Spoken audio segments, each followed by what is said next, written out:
in 2010, Congress passed the Food Safety Modernization Act, and the president signed it into law of January 2011. And that was one of the catalysts for modernizing the entire food system, both from a food safety perspective as well as from a visionary laying the groundwork for end-to-end traceability. So around 2019, 2020, the FDA started working on a proposed rule on food traceability that was directly in line with the intent of the Food Safety Modernization Act, Section 204 FSMA. And this is the Food Traceability Rule. So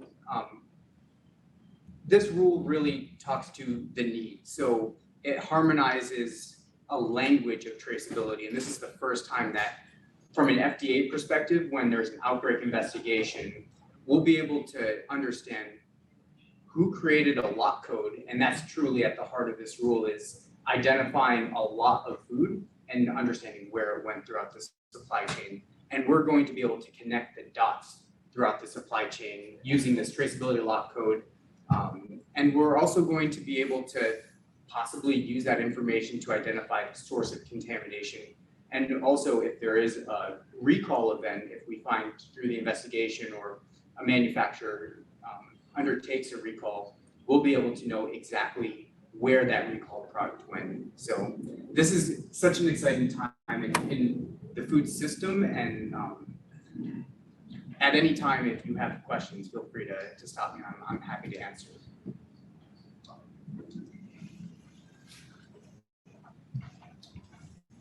And just a comment on the traceability lot code. So Katie Varick, who's kind of led the team for FSMA 204 development, she indicated in the webinar with the release of the final rule that having the manufacturer's traceability lot code, their experience has been at FDA that it reduced the time for outbreak investigation by 85%. So significant, especially when you consider that a lot of perishable products, they're coming from fields in areas where they rotate production to different areas of the country. So they'll be growing for a short period of time, move on to another area. And the quicker you can get to that physical field and do field testing, it's more likely that they're still in production. But if you wait, 4 to 6 to 8 weeks, they've moved on to a different field or even a different region. So it's super important to get back quickly, as opposed to a manufacturing facility that's in continuous operation. Things that are grown, they move around a lot. Right. I think it's an excellent point, and that really speaks to our next couple of slides. So from an outbreak investigation perspective, we coordinate with local, state, and sometimes international federal agencies to conduct these foodborne outbreak investigations. And as Andy was saying, the turnover rate on production, manufacturing can sometimes be very quick, especially in the fresh produce industry. So by the time we have confirmed clinical cases of illness that have the same exact strain of illness, a pathogen like E. coli or Listeria, Salmonella, that may be off the market at that point. And so we need to be able to collect records to identify where that contamination took place. And as you can see on the screen, we receive records that have handwritten notes on them. They don't have defined characteristics. Every person who's participating in a supply chain may collect different information and send that up through the supply chain. So our work in the Coordinated Outbreak Response and Evaluation Network is looking at these records to identify where the food went, where it was produced, and ultimately using that as a way to inform further prevention efforts. So I just want to acknowledge that this is what it looked like previously, and we have an opportunity to move beyond just asking the person that we're investigating, hey, can you help me understand where this product went? So this is an example of a traceback diagram. Actually, it's a previous traceback diagram to the 2018 romaine lettuce outbreak. And as you can see, there are so many people who handle romaine lettuce throughout the supply chain. And if you all remember at this time, there was a market withdrawal of romaine lettuce. So FDA wasn't able to identify any particular farm, any particular grower, harvester, shipper. It was truly like, we need to take all romaine lettuce off of the market because people were hospitalized and people died from E. coli contamination due to romaine lettuce. So this was a wake-up call, I think, for the food industry as well as for the FDA that we need better traceability and we need it now. And that really served as a catalyst for moving forward with the rulemaking. So, Yeah. did we figure out where it came from? No, we know that it was a general area. There were two separate romaine lettuce outbreaks in 2018. One was in April of 2018, and that was broadly linked to Yuma, Arizona. They couldn't particularly identify a source. And then there was another in November 2018 linked to the Salinas Valley of California. Both E. coli outbreaks. The subsequent outbreaks in 2019, there was a positive ID at the field level, and that information was shared with industry to help improve practices, but it couldn't be tied directly to product because it was so far after the product was, actually in commerce. So there have been, really interesting pieces of data that have come out of these investigations, but it's really hard to get it like directly tied to product from the field. It really has to be super fast to get there.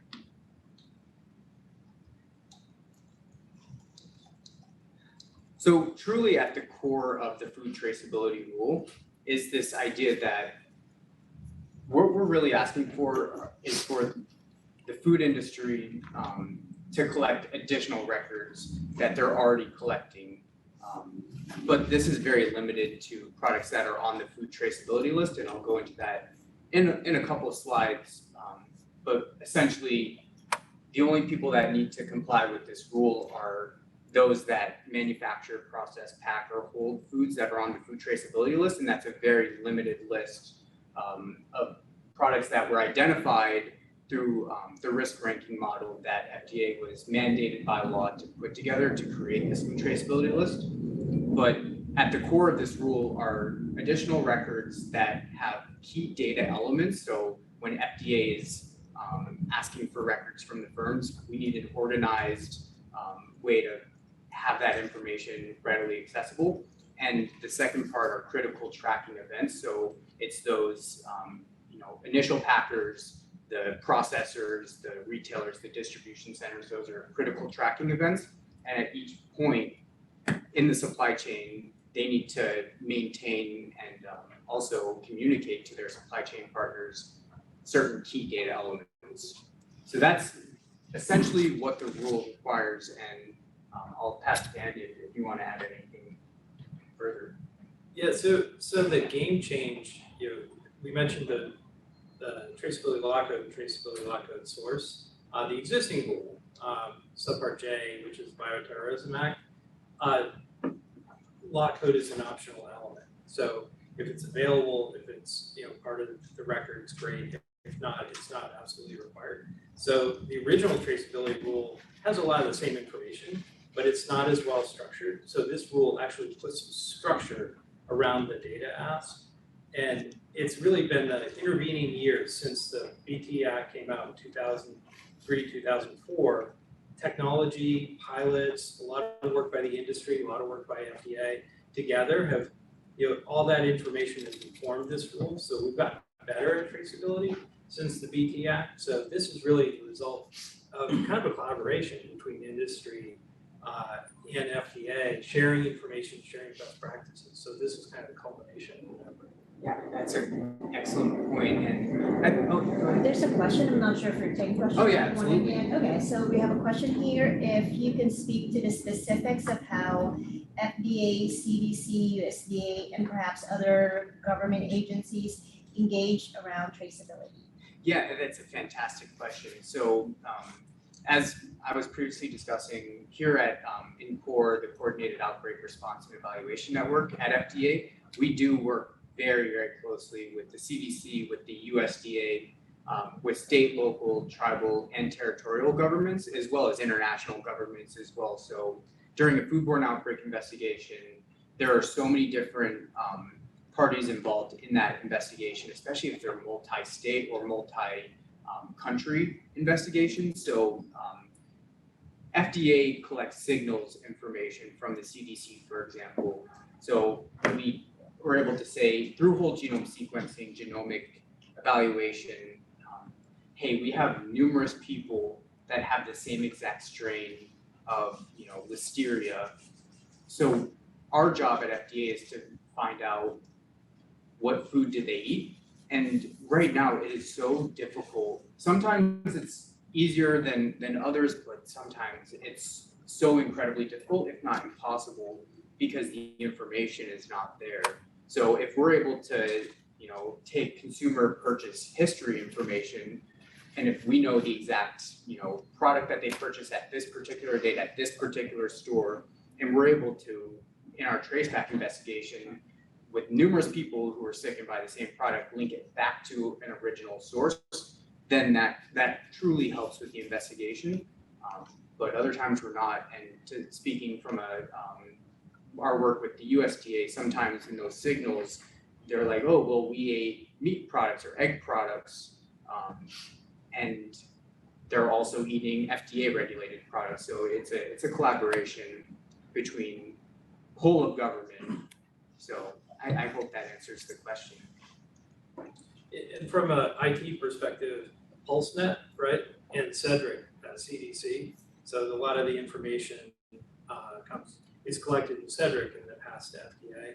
And then from a whole genome sequence standpoint, the information is collected in PulseNet. So that definitely check that out. There's a couple interesting systems. Absolutely, it's really a combination of taking all the data that we can to inform the outbreak investigation, and whole genome sequencing is a game changer. Yeah, go ahead. So my question around your rule here, because the way it sounds like you're describing it is hey, we've made progress, but we haven't fixed the problem. And from CMS point of view, I understand that completely. With many times when rules and laws and policies come out, is there a long-term plan to kind of build upon this with multiple other initiatives down the road, or is you got what you could get today and hopefully you can prove this out a little bit and go back and get more? Yeah, that's a fantastic question, and we're going to speak to that a little further in the presentation. Okay. But now that we're here, FDA in 2020 launched the new era of smarter food safety, and that really laid the groundwork for what can we do now to prepare for the future. So we view this regulation truly as a foundational floor for food traceability. And we know that, and Andy was speaking to this, it's going to take collaboration with the industry, academia, even consumers to further advance our knowledge and of traceability. So what we're hearing now is this rule, it really separates, people say high risk, it's not high risk per se, because every food has risk, but it's the foods that are on the food traceability list that have been susceptible to foodborne outbreaks that are covered under the rule. But we have a feeling, and we're trying to encourage, that the industry is going to adopt the language that we're putting forth through the rule voluntarily for every food product. So Andy was mentioning the traceability lock code. Having that traceability lock code throughout the entire supply chain not only helps us from an outbreak investigation perspective, but it also helps the industry with their business intelligence, being able to track food waste, food loss. There are some sustainability efforts underway as well. So traceability is, from an outbreak investigation food safety perspective, is extremely important. It's critical, but there are benefits beyond food safety that this information can provide. And we're trying to explore that. Do you have anything to add? Yeah, so one of the problems, one of the baseline problems for traceability for years is that different retailers, different multi-unit restaurant operators adopt different systems. and they adopt different data elements because everyone sort of interprets traceability kind of different depending on the purpose of the organization. So some people have, collect additional information, different information. There was no common understanding of exactly what data elements were the baseline. Like everyone captures across all of the supply chain. So the function, the CTEs and KDEs, critical tracking events, and key data elements, are to describe the data that needs to be captured across the food supply chain. So to your question about like, where do we go from here? First, we need a common understanding of what everyone collects, who collects it, under what conditions, and having common definitions for those data elements. So just having the schema for the supply chain, we didn't have a schema. So it's hard to build IT systems without a schema. So this provides that schema, and then you can start building on top of that. But until you had interoperability from the shipper to the receiver, from manufacturer to the distributor, like until you have that common understanding, what you ended up with is manufacturers who had hundreds of different customers. They end up with like dozens of different portals they had to send data to. Everyone had a different API space. It drove people, like suppliers, crazy. So what this does is it creates a level playing field and sort of, now everyone can just point to CTs and KDE and say, all right, that's baseline. You can have additional things, but we will provide this baseline and get started with that. And so that is really a game changer for the industry. And then we can build all kinds of cool stuff. Absolutely. Yeah, does that help answer? It helps a lot. It was interesting hearing you, Andy, talk about the data piece of this, because I was at another event earlier this week, and nearly every speaker for 2 days that was from the health, government health, was talking about data and silo data and sharing data and data standardization. And this problem comes back to some of that as a core foundational problem. It feels a lot like what Meaningful Use did for health data. Yeah, absolutely. We saw it during the pandemic with what data needed to be collected, to address the pandemic response. And until you have like a broadly accepted schema of what that data looks like, it's really hard to create interoperability. So yeah, so that's what this is. And FDA covers enough of the food supply chain, both domestically and internationally, because a lot of people ship into the US. So it's not just a US thing. This is a global, sea change for traceability. So it's really defining traceability for everybody. It's very exciting, and just really briefly, the whole purpose of this is for FDA to more rapidly identify and remove product, but there is flexibility built into this rule as well. So end users of traceability, the people who are creating the records, they'll be able to do so electronically or on paper. So FDA doesn't prescribe any technology for them to comply with the rule, and that's by law. We're not able to prescribe any specific technology, so we're agnostic, and we're really looking to the industry to come together and sort of work together to come together on a particular approach of traceability, but however they want to do it, we're fine with, as long as they can explain how they're doing it and that they're able to provide the information to FDA within 24 hours when we're asking for records. So these are the products that are the foods that are on the food traceability list. You'll notice that we have soft cheese up here, type of cheese, shell eggs, nut butter. So for example, peanuts would not be on the list, but peanut butter would be on the list. Fresh cucumbers, fresh herbs, fresh leafy greens, fresh cut leafy greens, fresh melons, fresh peppers. You'll notice that when it says fresh, that does not mean frozen. It does not mean dried. So if you have, a frozen variety of peppers, that would not be on the food traceability list, and they don't need to maintain those additional records.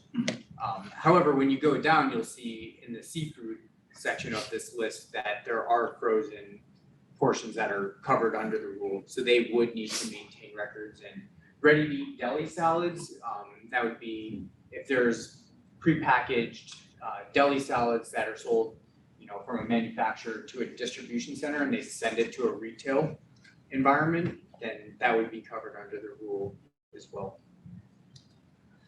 So when do we need to comply? Today is the effective date, January 20th of 2023. So in 3 years from today, all firms need to comply with the rule. So it's a special day. Well, we feel pretty fortunate that on the day of the implementation, you're here with us. Yeah. So I should say that this rule was published, the final version of this rule was published in November of 2022. So this is a very recent development, and we think it's a game changer for the entire food supply chain. And we're already thinking about how can we build outreach and education efforts, not only domestically, but internationally as well. So that way we can all speak the same language of traceability. So it's exciting, and we're certainly going to continue to educate before and while we regulate, because we understand that this is new to so many in the food industry who have for decades used paper records, who aren't collecting and maintaining key data elements. But we're hopeful that, throughout these 3 years and beyond, that we're going to continue making progress on food traceability. So this is just talking about who is covered. So as I said previously, it's the persons who manufacture, process, pack, hold foods on the food traceability list. This includes both foreign and domestic facilities. And then I won't go into the exemptions piece because there are many of them, but we have partial and full exemptions to this rule. So I just want to briefly touch upon, and we've talked a little bit about the KDEs and CTEs, the traceability lot code, and I just want to add that it's there are 3 scenarios where you can have a traceability lot code. So it's the initial packer who's producing a raw agricultural commodity. It's the first land-based receiver from a fishing vessel, and also the person who's transforming the product. So if you have one food or numerous food items that are on the list, and the manufacturer puts it into a new form, think bagged salad that has multiple forms of leafy greens on there. Each of those lot codes would need to tie into a brand new traceability lot code, and the person who's performing that transformation event needs to be able to link the inputs of that lot code. So when FDA is like, hey, we see that this is a new product, can you tell me what the inputs were that made this new product? And we can easily identify who originally created that item on that food traceability list. The traceability lot code source is one of the key data elements where we as FDA can look at their records and say, yes, this person created that traceability lot code. And that's where, as Andy was saying, that really cuts down time during the outbreak investigation to be able to say, this is the firm that created this traceability lot code. The traceability plan is, just a simple document that outlines how the firm is thinking about traceability. How are they assigning traceability lot codes? There's flexibility. We're not mandating them to do it a certain way. The firm is the one that comes up with how they're creating that alphanumeric combination to link products and shipments. And then ultimately, this rule, just by its nature, requires that firms need to work together in their supply chains. They need to, if you're, shipping product down the supply chain to a distribution center, to a manufacturer, then that manufacturer needs to be able to know what information to collect. That retailer needs to know what information is coming in. So this requires a whole supply chain approach. So, Is there a threshold on how big covered entities need to be? there is. So there are exemptions based on firm size. How big approximately? It's a tough question All right. because I don't know the exact dollar amount, but there is a basis, and it's, I think, on a 3-year rolling average. The firm has to make a certain amount of money in order to qualify for that exemption. So there's certainly a number. I just don't know. Based on sales then, huh? Yeah, It's, for your rolling it's out different sales. for different, like for farms, it's like 25K. For, manufacturers and retail food establishments, it's more like 250K or $1 million, sort of in that range. So, depending on the type of work, so. And they're exempt from either the rule completely or just parts of the rule, like the sort of the spreadsheet requirement. So it depends. So you can be partially exempt or fully exempt. So what's cool, and he's going to show it, is the choose your own adventure decision tool. So like you can figure out, they put out this cool tool on the FDA website where you can find your exemption by answering a series of questions. It's pretty neat. So I thought that was an innovative way of figuring out your exemptions. So you pick who you are and answer some questions, and it tells you whether you're exempt or partially exempt. So that's available on FDA.gov, and I put a link down here, and when you all send out the slides or the recording, folks can feel free to access this exemption tool. It's really handy. I would say, speaking of exemptions, that one of the exemptions is if there's a kill step involved. So if I have tomatoes, for example, and I'm turning it into tomato sauce, and that tomato sauce is getting canned, there's a kill step involved, then there needs to be a written agreement between the person shipping the tomatoes and the person who's then ultimately performing that kill step, so they wouldn't be required to maintain the records. And when you say kill step, you're not saying because they crushed some poor tomato. You're saying because they've applied heat Yes. that would therefore kill any of the bodies. It could be heat, it could be thermal, it could Speedy be. clarity. I was just declaring that. It could be non-thermal, they can use high pressure processing, manufacturing steps like that to perform that kill step, but either way, they, in other FSMA rules, they would need, under the preventive controls for human food rule, they would need to have validation and verification procedures, so they need to be able to point to the scientific literature and say, hey, if I heat this at this temperature for this amount of time, then I know that microbial destruction is going to happen, a 12 log reduction of pathogens. And then the verification step is we are doing what we're saying we're doing to have that kill step.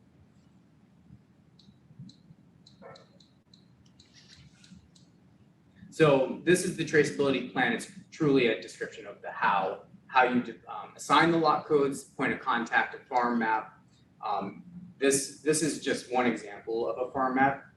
Folks can feel free to use paper. They can hand draw their farms just as long as we know where they're harvesting from. That's sufficient. This is the assigning traceability lot code. So I was talking earlier about these are the three scenarios where you have to apply that traceability lot code. But if you're not in one of those three steps, like if you're a distribution center, for example, and you receive a product that has a traceability lot code, I, as the distribution center, cannot assign a new one because I didn't transform that product, I just moved it. But under the old rule, you could, and they did.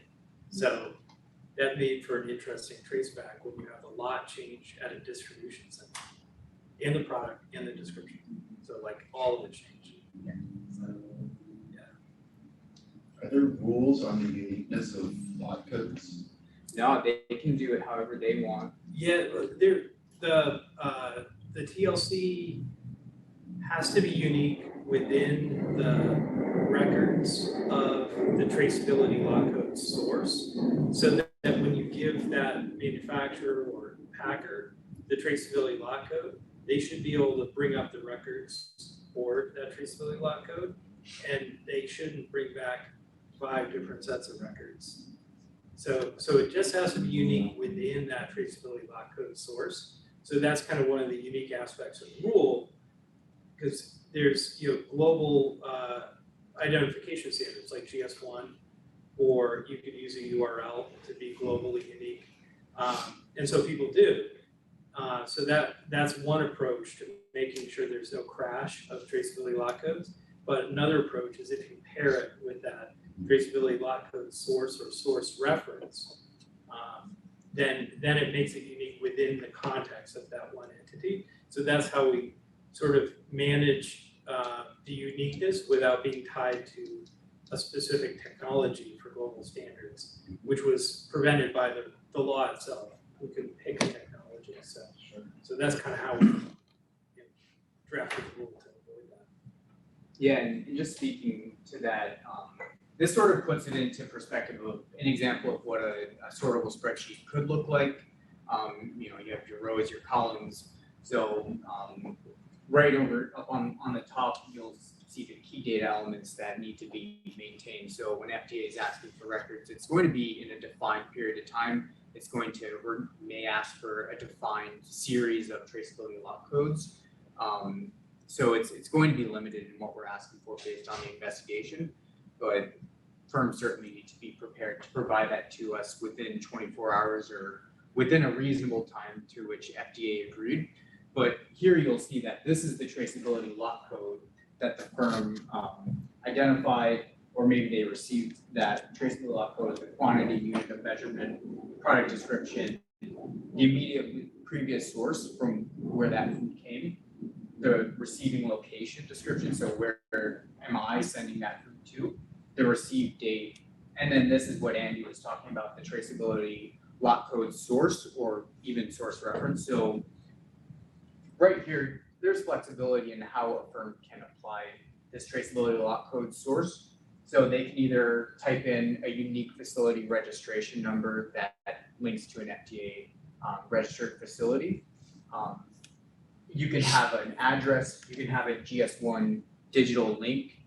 It really, you know, as long as they can tie back to who created that traceability lot code in their own records, and that's okay. But we understand that there are some confidential commercial information that may be involved within records. So we wanted firms to have the flexibility where only FDA would be able to understand who created that traceability lot code. And if I'm sending records, I wouldn't be, you know, sharing confidential information with others in the supply chain that probably shouldn't know that information if they don't have to.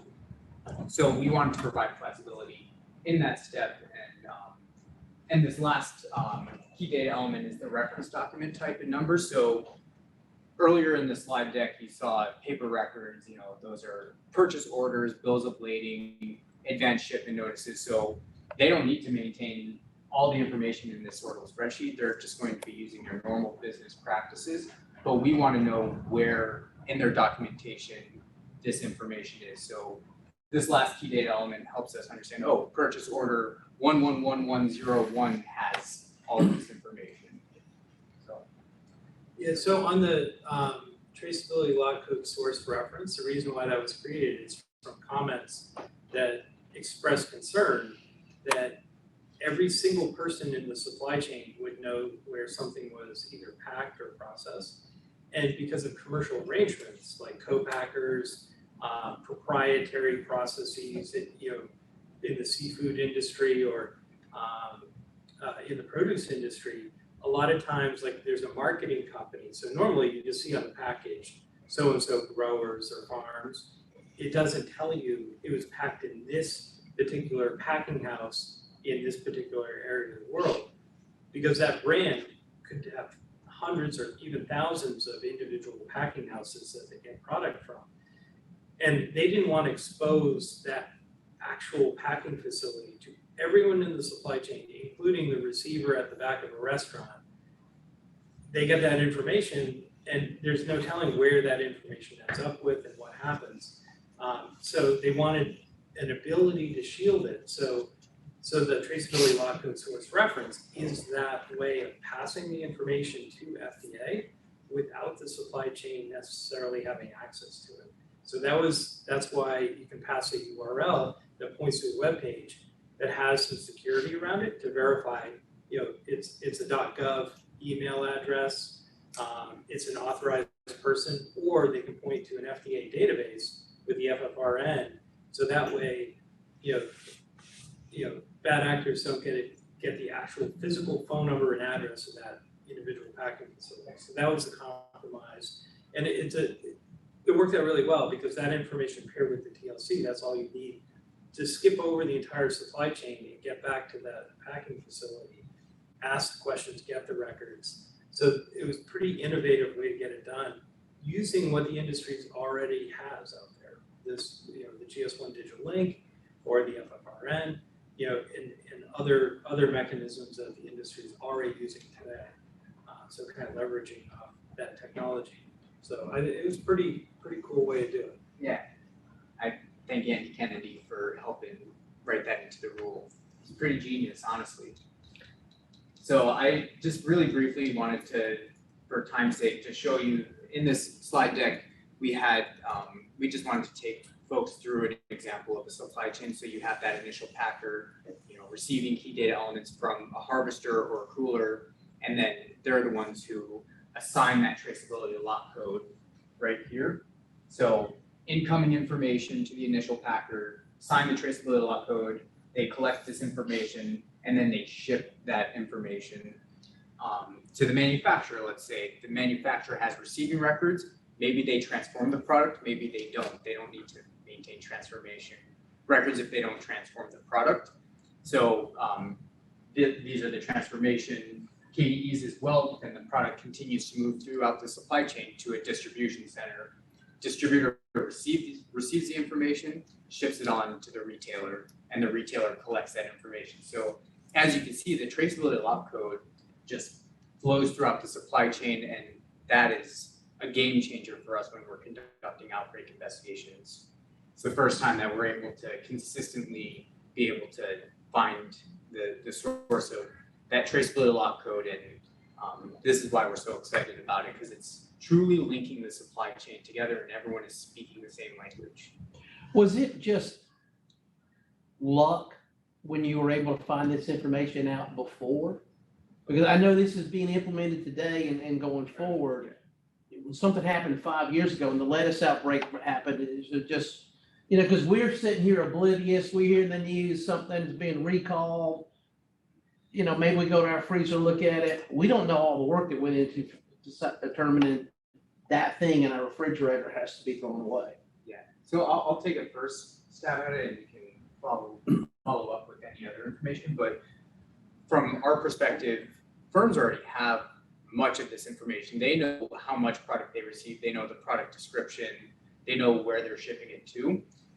What's really a game changer about this is now they have to have that traceability lot code, and it has to tie to the person who put that traceability lot code in place. So that was what Andy was referring to. So during an outbreak investigation, some firms collect some key pieces of information that they felt was important. Others will collect other pieces of information that they thought was important, but this is leveling the playing field so everyone can speak that same language.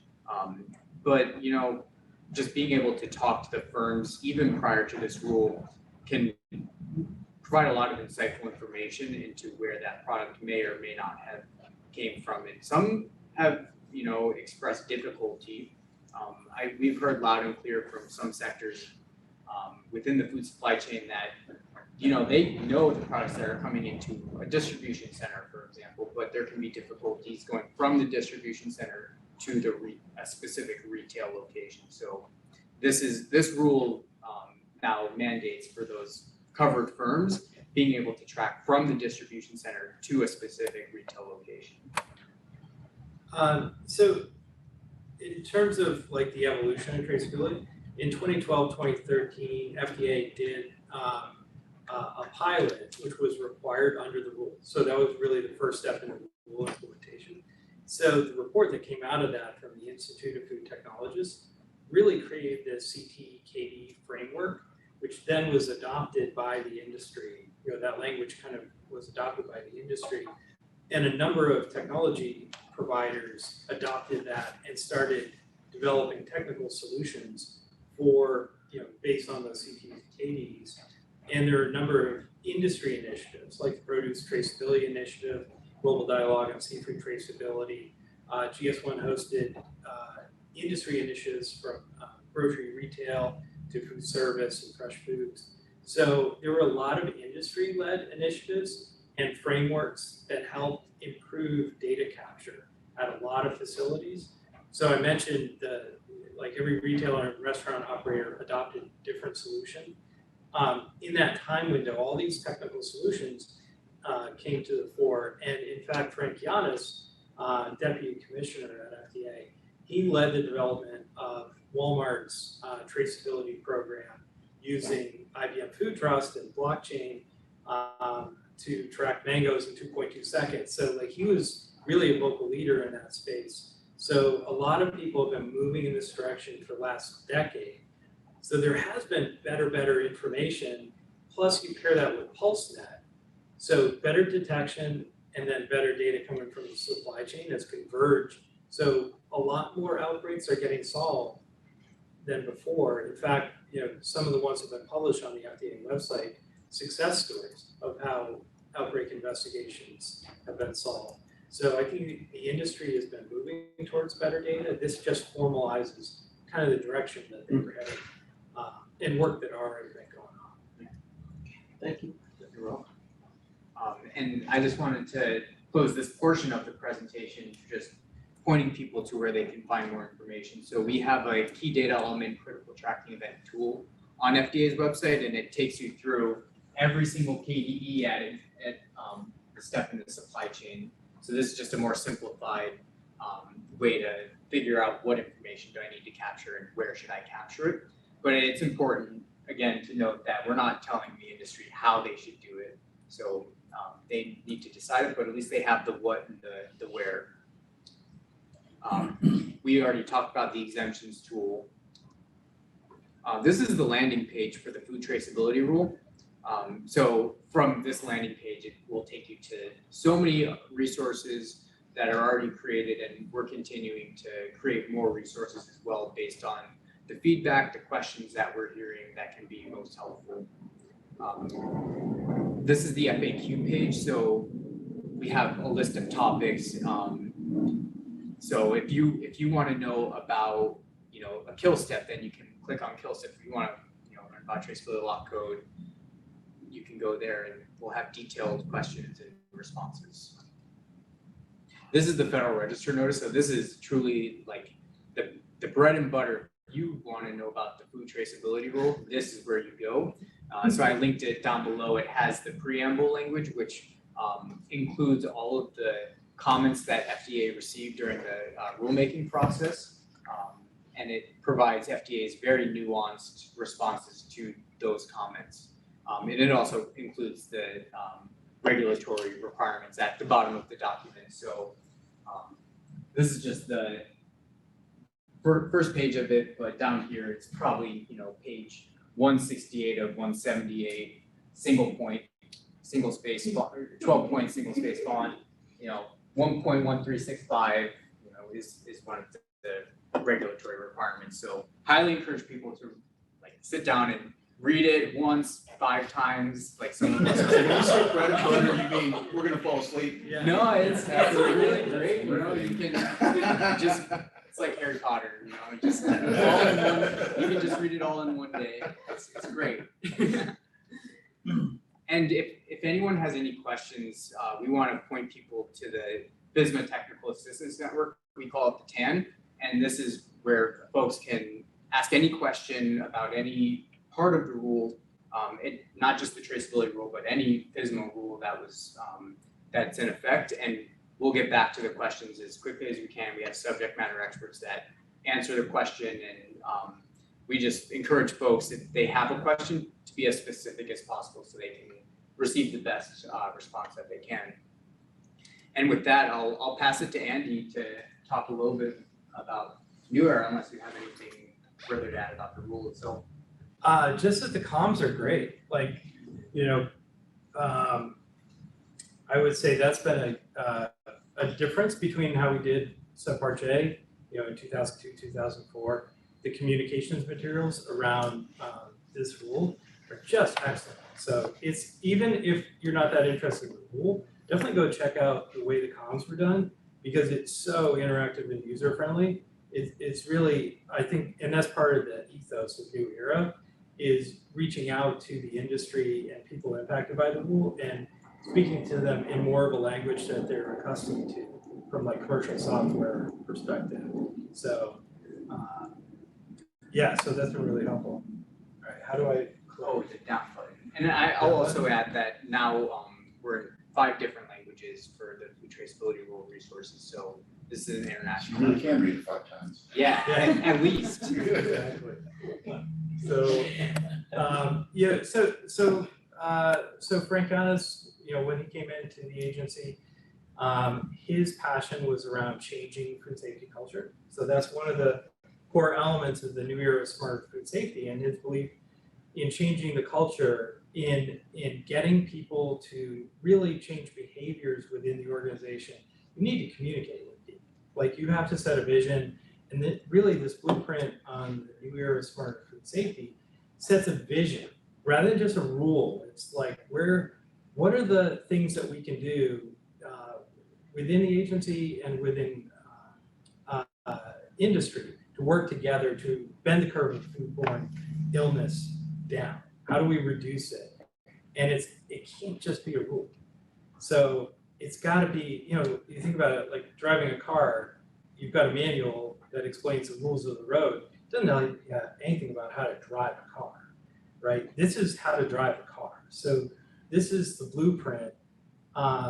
Focus on tech-enabled traceability, which is our passion here, talking about the rule and traceability, but also new business models and retail modernization, smarter tools and approaches for outbreak response. So this is thinking about food delivery is a huge deal, especially with the pandemic. And this was actually developed before the pandemic, but we were already thinking about different business models and how do we incorporate food safety and traceability into those new business models. And then what are the tools, the new tools like AI and machine learning that can be deployed to help improve this? And it's hard to make a rule for those things. So it was really about communicating some of the things that industry is kind of already doing, but creating a blueprint for the agency to interact with the world, as they're doing this. And one of the first things that we did is this no cost, low cost tech-enabled traceability challenge. So rather than tell people how to build their system, we just put the challenge out there. Tell us about your low cost, no cost traceability solution. It wasn't based on the rule. It was just, tell us what cool things you're doing. So we had over 90 companies reply to this and record like a 5-minute video about their solution, because we didn't want a big giant report. The reviewers were like, we read enough.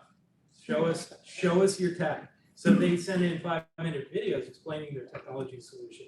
And these 12 were selected. They were all terrific. But you can go on the website and see the videos of the solution.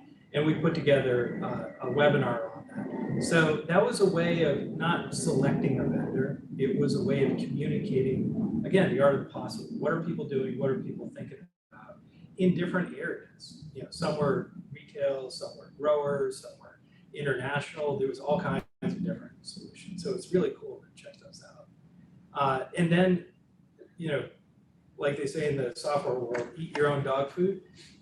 So within OFPR, when the pandemic hit, we had no systems. It was a relatively new office, no IT infrastructure, but we were being called on to respond to an emergency.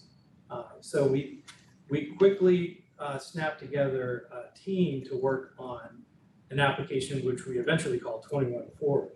And the idea was to create a way of bringing food supply chain data together to address the constantly evolving challenges.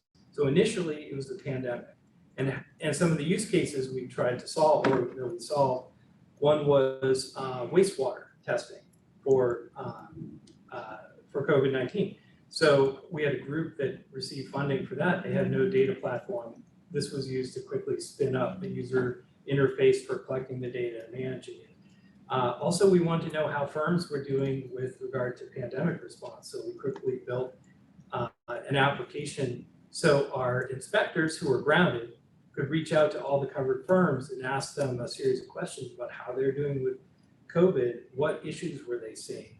And some of the issues that they highlighted to us were really prescient. Like, they told us about the Port of LA completely shutting down and like their products were getting stuck, or they needed PPE, or they needed help with a local regulator that was shutting down their facility because of the pandemic, but they had to be in production in order to keep the food supply chain going. So like we got that feedback collected into there. And then this platform was then rolled into the powdered infant formula response too. So using technology creatively to respond to different scenarios. So that was an interesting experience for us as the agency, and we could roll that over as we were thinking about the rule. How can we be flexible, because it's hard to predict where technology is going to go, where the requirements going to be. So thinking about flexibility as you're rule writing and as you're communicating to people. So this was particularly helpful for us. Yeah, and having that portal, that centralized portal where all of that information is flowing into, really helped us work more collaboratively across the government. So during daily White House calls or with HHS, we were able to share our platform with them. They could access it very easily. All of the information, if there were any edits, were in real time. It was auditable of where the edit was made, who made it, what time, and that really led to some very powerful analyses and insights. And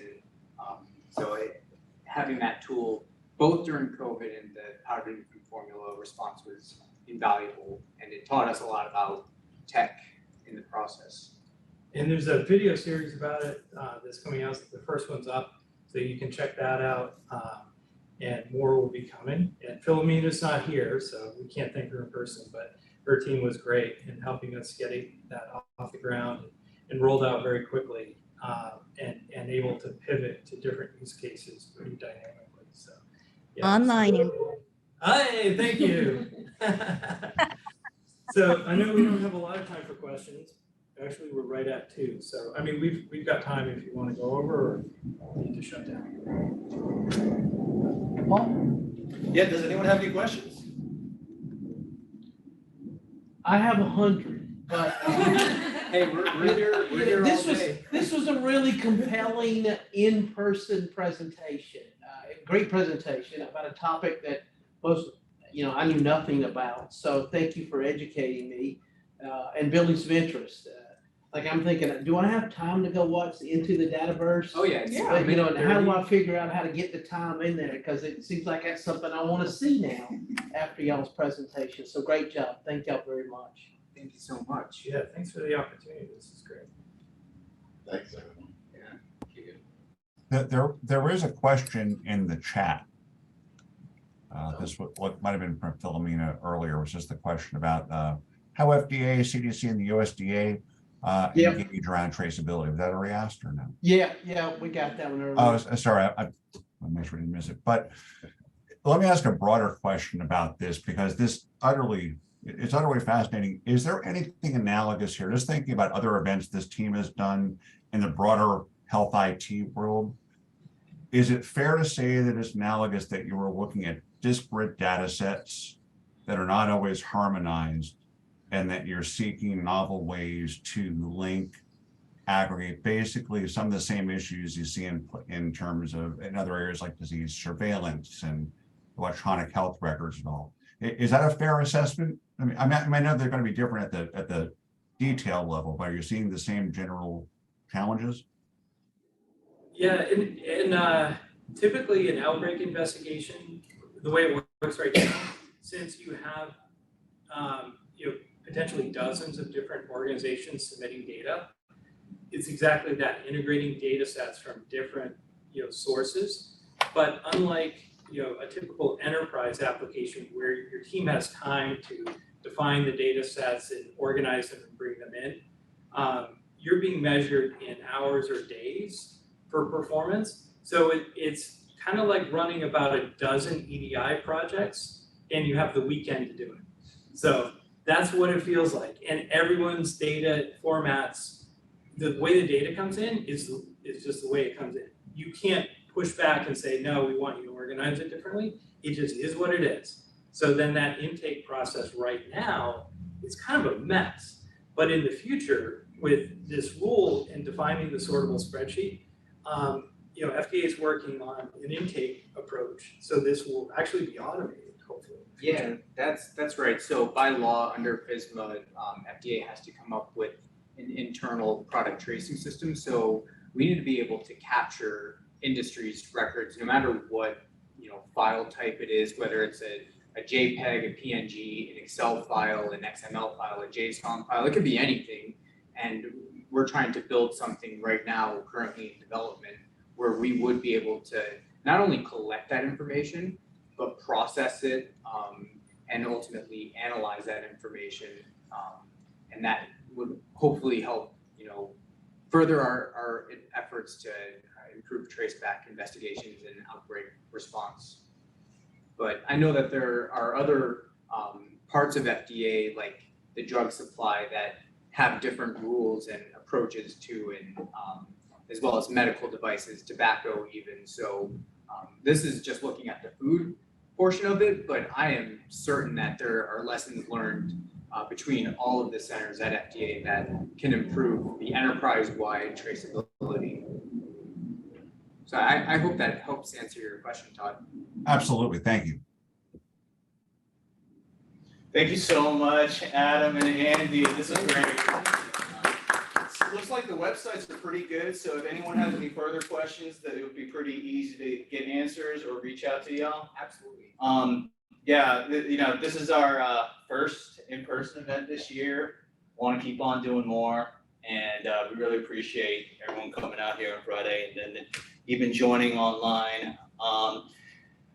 So Adam, we're looking for a new government chair for the health community of interest. So,